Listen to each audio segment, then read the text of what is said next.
Hello and welcome to Out Here in the Redwoods. I'm your host, Denise Riles. Thank you for tuning in.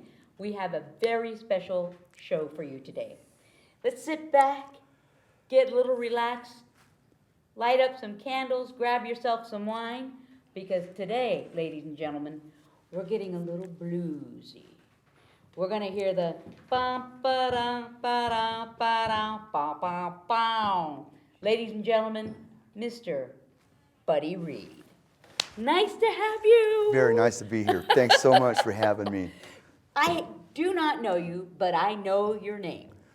I actually have heard a lot of good things about you, and I believe them all. I believe them all. Oh, that's nice. You are a blues musician extraordinaire.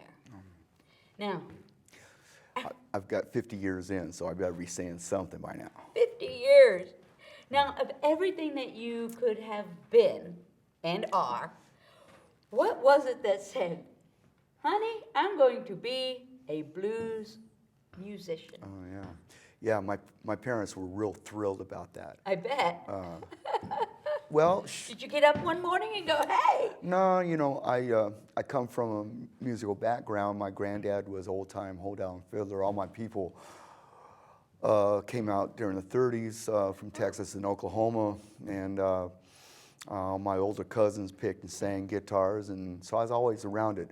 And my immediate family, my mom and dad, my sister, we all loved music, so we always had a lot of records, and so I came up looking up to people that played, and I wanted to learn too. Right. And of course, it was country music when I started out, and which is very close, similar to blues. It comes from the same part of the country, same era, everything. So yeah, I wanted to pick guitar, and then when I got in high school, all these new British rock bands came out, the Rolling Stones mainly, and they were doing all blues covers. Their first 3 albums was nothing but covers of Jimmy Reed, Howlin' Wolf, Muddy Waters, and I seen all these girls screaming for these skinny Englishmen. Yeah. And I said, okay, that's for me. So. Wonderful. Yeah. And you said a name, Muddy Waters. Yeah. Now, I did some research. I found an article that was written about you in 2011. You met Muddy Waters. Yeah, a few times. A few times. Yeah. Tell me a little bit about the first time. And you, in the article, it says he's your idol. Yeah. Yeah, he's my main influence. Yeah. And What was that day I like? got so many, but Muddy's influenced my playing. He taught me personally the slide tunings that I use, and I love him. And first time I met Muddy Waters was at his house, and we used to play in a place in Los Angeles down Compton, or Watts, on 53rd and Avalon, called the Small Paradise. And when was that? 1967. Okay. We started. 67. Yeah, we started down there right in that. That's about right, I think. We were we were the only white people down there, me and my band. It was right after the Watts riots. And, wow. And we became a great blues cat. His name was George Harmonica Smith. We became his backup band, and so we traveled down there every weekend. We were the house band in this place. Really? And yeah, and it was a lot of fun. And one night he goes, "Well, boys, we're going to New York." And we looked at each other, New York? And I didn't know we were going everywhere else too. Oh, And so we got on the road, and we were Big Mama Thornton. Are you familiar with Big Mama Thornton? No, actually I'm not, but she sounds cool. She wrote Hound Dog, and she got ripped off. But You mean the one that Elvis sings, You Ain't Nothing But a Hound Dog? yeah, she wrote it. She wrote that? Yeah, she wrote it. And her name was Big Mama Willie Mae Hound Dog Thornton. And Wow. we were her backup band as well. And she was big name in blues, and she could sing. Nobody could touch her. And Wow. but anyway, so We're coming into Chicago, and I was just waking up with a heavy hangover, and Richard, the drummer, was driving the van. He goes, buddy, wake up. I'm, what, man? And I look out, and we're going past this world famous blues club, the Checkerboard Lounge. That's where Junior Wells and Buddy Guy and a lot of people recorded live stuff. And Cool. and I went, God, awesome, man. We're in Chicago. I couldn't believe. The only thing I knew about Chicago is my idols lived there. You know, I was in Southern California. You know, Right. and so we come. I'm looking out the window, and we come up to this street sign that said Lake Park for the street sign, and I said, this is right by where Muddy lives, because I know from reading a book about the blues that Muddy Waters lived on Lake Park Avenue. And I go, man, we're close to Muddy, you know. I said, and so the next thing I know, we turn a corner, and Big Mama and George and Rod and them were in the station wagon ahead of us. And they pulled over, and from across the street, out comes Muddy Waters. Out of his house, he had this great red pajama thing on, and hey George, Big Mama, hey, is this your band? Y'all get out. Next thing I know, I'm sitting at his breakfast table, and I was pinching myself, you know. Yeah. I couldn't believe it. Just a young man. Oh yeah. Starting out, Yeah. and here he is. I was about 20 years old. I was 20, 18, 19, 20, 21. Wow. And and him and his family, they were really nice people. And his son Charles, especially, me and him would hang out whenever our paths would cross. You know, we'd hook up with Muddy every now and then on a tour or something. Sweet. But yeah, Muddy was a really, really fine gentleman. You know, other than an icon of the blues. you know. Right, right. Now, we were kind of discussing. Tell me about blues music. What makes it so special? And what makes it special for you in particular? Simplicity of it. The simplicity. The simplicity of it. The genre is based around 3 chords. Okay. And within that 3-chord structure, you're allowed to play it any way you want. And if you know how to play it with feeling, like all the great blues players, this guy, Pee Wee Crayton, good friend of mine, Muddy, all the great black artists. If you can, me and my peers were white interpreters of that music. That's a black form of music, and we interpret it that way. And it's close to the feel that they have on those records. We'll never stop trying to get there. But it's the simplicity. It allows you to pick and choose your phrasing, and you got to be saying something. You can't just be playing a bunch of notes, Right. you know, which a lot of people do that. But Yeah. and it's still catchy. People like that even. But if you play real down gut bucket style, then it's real compelling for people. You can see people, you get them out on the dance floor and say things in your lyrics that he'd like to say to her, or and vice versa, and you speak for them. You know, that's part of it anyway that I really like. I like the visual image I'm getting for that. Yeah. Is that the difference between a good blues musician and a great blues musician? Is that you don't have that fear, you're just saying it? Yeah. Exactly right. I think you're right about that. Like I said, you can overplay this music so easily, and a lot of people do, and you can't do that. You gotta, if you listen to T-Bone Walker and early B.B. King and Albert King and all the great players, they play simple but poetic.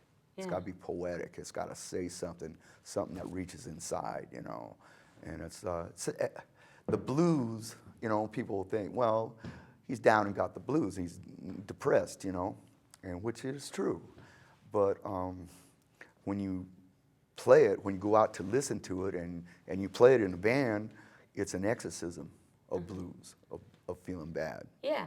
When you sing about your problems and laugh at it, then it's an Yeah. exorcism of it. It allows you to feel it and then allows you to move on. To release it. Yeah. Yeah, and people, especially when I go out and drink a little bit, you know, and they get a little bit loose, it's a lot of fun. The music is so powerful that it will never die, you know, and everything comes out of it. All American roots music comes out of that. All the jazz, everything comes out of that 3-chord change, man. Sweet. Yeah. Yeah, I like it, the simplicity. Yeah. Even through that. Now, is there a highlight that stands out in your head from a moment on stage? Because you played with some big names.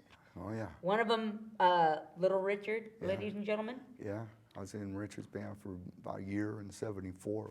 God, there's so many, and not all good. Yeah. Not all good things Yeah. happen on that stage, you know. But let me see. See, you brought up Little Richard's interesting. I'd been touring with Big Mama and George and Rod and them for years, and I had Little Walter. I was just a backup guitar player playing Little Walter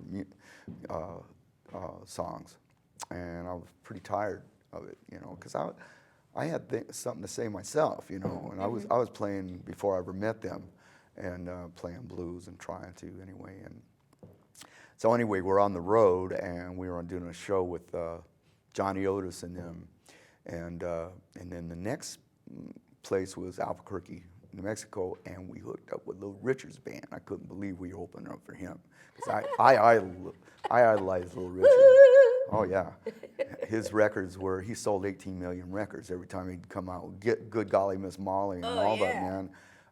And my sister loved him, so she was 6 years older than me. I was a little bit young you know, I was only about 9 when he came out, you know. Wow. And luckily my older sister brought in all those records.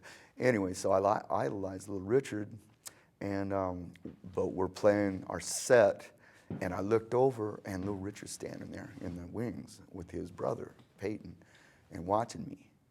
And then Peyton comes up to me, he goes, "Hey man, Richard wants to know if you'd be interested in hooking up." You know, I go, "What do you mean?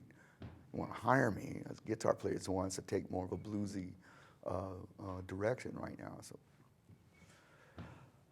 I knew my name was going to be Mud in LA blues scene from then on, but I wasn't going to pass that up. No, I wouldn't. I mean, I wouldn't doubt It was that. the best money I ever made. Yeah. And they treated me really good, and I'd say that's a highlight for me. Nice. One of them. And when you told your sister you were playing with Little Richard, what did she say? Did she? She was in heaven at that time. Yeah. I mean, really, she passed on in '59. She got killed. Oh no. And tell me I didn't feel her strong that night. I bet. Oh my goodness. I go, "What do you think about your little brother?" You know, me and her had a good conversation that night. Oh, I bet. Yeah, it was real sweet. Yeah. Now, also, you were inducted to the Arizona Yeah. Blues Hall of Fame. Yeah. Tell us about that day when you got that call saying, "Okay, you got to come over here to accept this." You know, I've been playing in that town for so long. I lived there for 25 years. Really? Oh yeah, and I wasn't the only one in that. There was a lot of inductees there, and I'll be honest with you, it was a privilege having that happen, but you know, it was no big deal to me really. I just, you know, figured anything's good, you know. If anybody, you know, that shows some appreciation for what you do enough to, you know, to create that thing and do that for you and for others, I thought was really nice. And but other than that, it wasn't, you know, it's all right, but it was no big thing. Well, not to you, but to the rest of us, it's pretty dang good. I'm Not grateful. everybody can say I am in the Arizona Blues Hall of Fame. Yeah, it's true. Yeah, I'm proud of it. You know, I've been really fortunate that people like what I do.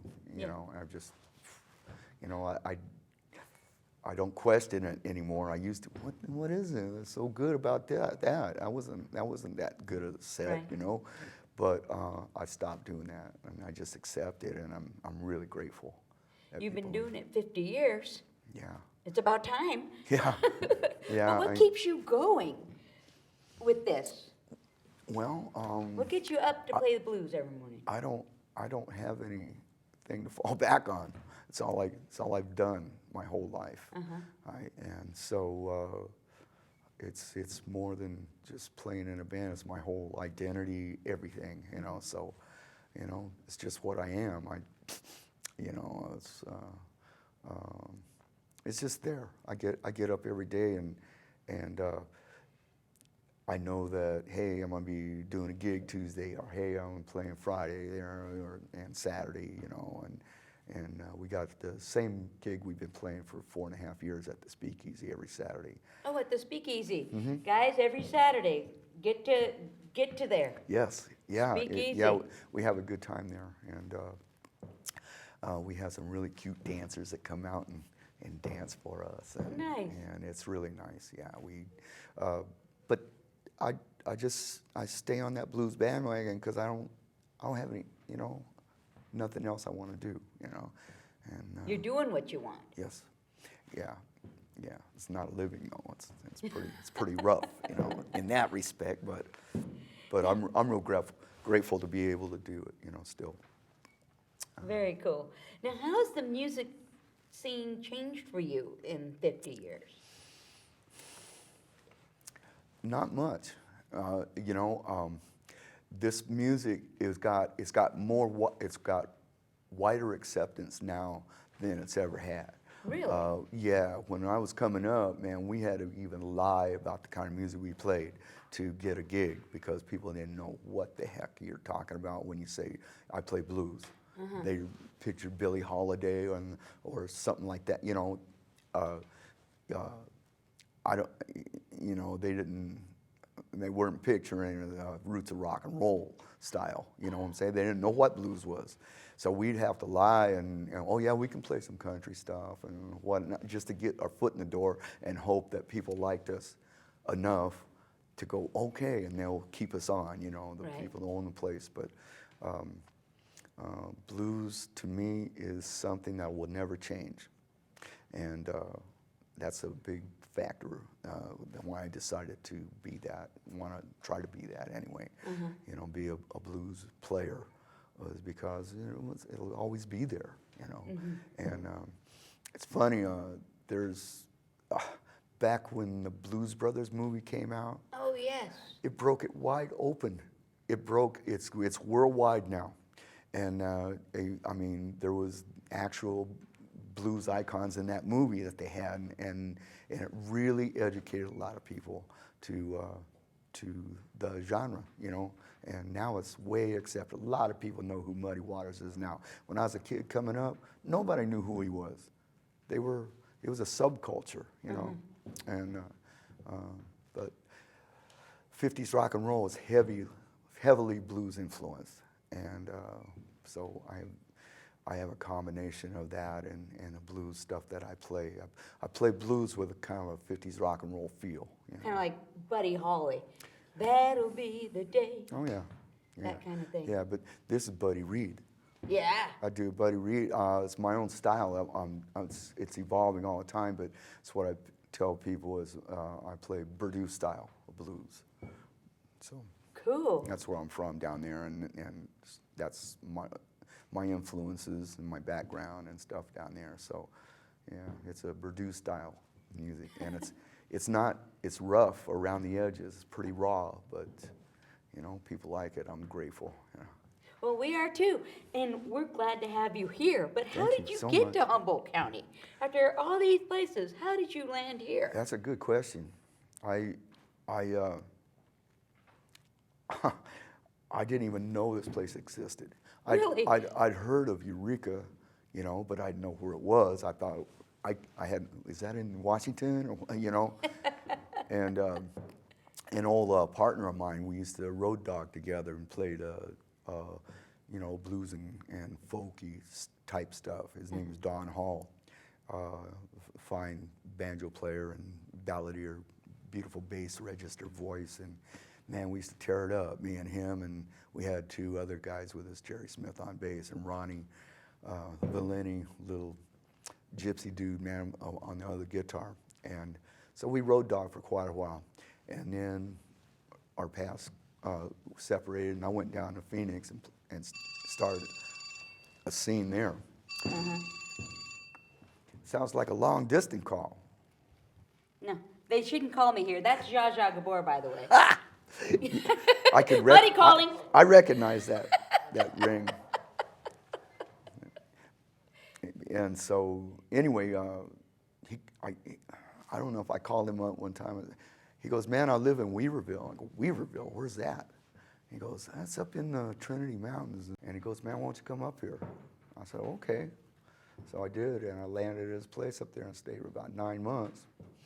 And during that time, I hooked up with another old homeboy friend of ours who lived in Oric.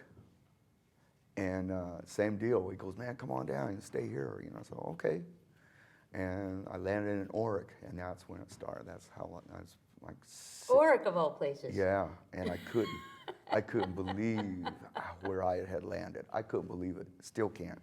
It is so gorgeous. I couldn't believe it. I walked down a mile down this riverbank down to the ocean. And as far as I could see that direction, as far as I could see that, was nobody on that beach but me. But you. And to me, that blew my mind. I went, gosh, you Well, know. venturing in cities and stuff like that, I bet you that was kind of a culture shock. It was. It was. It was so beautiful, you know. And it's out in the wilds, you know. And, Yeah. and then me and my guitar, I started slowly making my way. The next town down was Trinidad. Right. I got me a gig there, and then just went from there. It's been 16, 17 years now. Wow. We're really so glad to have a talent like you here. Oh, thank you so much. You're That's welcome. nice. Well, it's very interesting because around here we have so much talent. You don't know who knows, and these stories are fascinating. Everybody's got one, you know. Yeah. So it's like, You got many. yeah, some not real pretty. Well, you know, it is, as you said, it is what it is. Yeah. And without the ugly, you don't get the pretty. Oh, that's right. That's right. It's not life if you don't. You wouldn't have blues. No, you wouldn't have a lot of stuff. But yeah, the blues is for me and people that like this kind of music. It's been a really good ride, and I ain't done yet. No. And what is on the horizon for you? Well, just like always, just trying to get another gig, trying to get a Friday here. You know, the same old thing. And it's a rough area here. There's not a lot going on. It's a ripe peach for somebody to bite into. They tried to do this Blues by the Bay. I watched it year after year just go down and down and down because the people that did that have no idea what blues is. They didn't put any blues people on that show. And it's like a ripe peach waiting to be bit into. If somebody would come here and open a happening 250 to 300 person venue with a decent stage and you know, as a little roadhouse, and start booking some name acts that are touring through. They come through here all the time. It'd be great. Of course, I'd be the house band. You know. Yeah. So I say build it, sir. Yeah, I'm trying. I try to sell the idea to everybody that I know that's got any money that, you know, be able to do. So you keep saying this wasn't all good. What is one of those moments for you that's not all good? Well, it's not great for a marriage. Because you're traveling all the time? You know, yeah, that's part of it, and then especially, you know, some of us I was a hardcore alcoholic and drug addict. Oh, really? For a long time. Yeah. A long time, and it was something I was able to do this also. And so there was Wow, there was man. some rough times back Yeah. there. But I've been clean and sober for 35 years, you know. What made you stop? What made you say, today's the day I'm not doing that part anymore? Well, I was so sick. I'm 5'6" and a half, and I weighed 180 pounds, and I wasn't gonna live much longer. And my wife at the time and I had just had a baby girl, and I didn't want her to have a drunk for a father, and so I quit. Okay. And I'm a spiritual person, and Yeah. I prayed about it, and bim bam boom, things came into my life right after another. In order, it allowed me to stop. I never did AA or anything like that, and I play in bars, you know, beer, whiskey all around. Don't bother me a bit. You know? Right. And yeah, I just quit because I didn't want Ruby to have a messed up father. And Your daughter's name Ruby? yeah, What a beautiful name. yeah, she's a beautiful girl. Fantastic. Well, you helped with that. Yep. Yeah, I'm real proud of her and her two kids. I worship the ground they walk on. You know? Aww. So, but so yeah, I just decide, hey, you know, life is worthwhile. You know, don't why live like that? You Yeah, know? yeah. And it's not easy. Some people can't do it, you know. But I prayed real hard on, please help me. And then I had a good friend of mine, real good friend of mine, my brother. His name was Kenny Baker, and I grew up on a street full of bikers, motorcycle culture and car culture. Right. And all the guys I looked up to rode these hogs and stuff, and I wanted one bad. And Kenny Baker goes, hey, buddy, he goes, I got a motorcycle at the clubhouse. He goes, it's got your name on it. I go, huh? Really? And I went over and looked at. I couldn't believe it. He goes, if you can't cut down, I'd like to. If you can't quit, he says, I'd like to see you cut down. Yeah. And I said, well, shoot, if somebody cares enough about me, I'll quit, Yeah. you know, to do that. And I'd been up for 5 days this one particular time, and I was at a friend of mine's house. We were messing around. He painted motorcycle frames, and I called up. I would get so homesick for my ex and my little daughter, and I called up to say hi. And I did this one morning, and I was so out of it. It was ridiculous. But I said, hi, Egg. And she goes, happy birthday. I go, this is my birthday? And she goes, yeah. I go, you know what? It's a perfect day for me to quit. I'm a Gemini, and Yes. things have to be lined up just right for me to make it happen, Yeah. you know. And that phone call happened to be on my birthday, and I go, this is a perfect time for me to quit. She goes, I think that's a good idea. so that's So, pretty- and we're in the time of Gemini right now, so happy birthday. oh, thank you. On many levels, happy birthday. Thank you. It's Belinda's too. She's Yeah. she's a Gemini too. Now, we have just a little bit of time left. What do you say to that young person out there that wants to maybe be a blues musician? What do you say to them today? Don't do it. It's a rough road to hoe. No, if it's in your heart, ain't nothing I can say that's going to change anything. You know, be careful what you wish for. Just keep your eyes open and stay pure in it. Stay pure in it. Don't mess with it. Keep it a pure art form. Yeah. And all the great players that I've had the privilege of my path cross with theirs always told me the same thing. Muddy, don't copy me. But when you're a youngster coming up, you got to copy them. That's how you learn it. You learn the language, and Yeah. then you learn And just... But yeah, if you're gonna do it, find your own style in it. Don't copy somebody else. You know, try to work develop your own style. and it's a real art form when you do that. You know, you can make it poetic as you can. You know. Fantastic. Well, thank you again for coming on. My privilege. Thank you for having me. Wonderful, Mr. Reed. Now, ladies and gentlemen, let's follow that. Be unique, be you. You've been watching Out Here on the Redwoods. I'm Denise Riles. See you next time.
Looking, honey.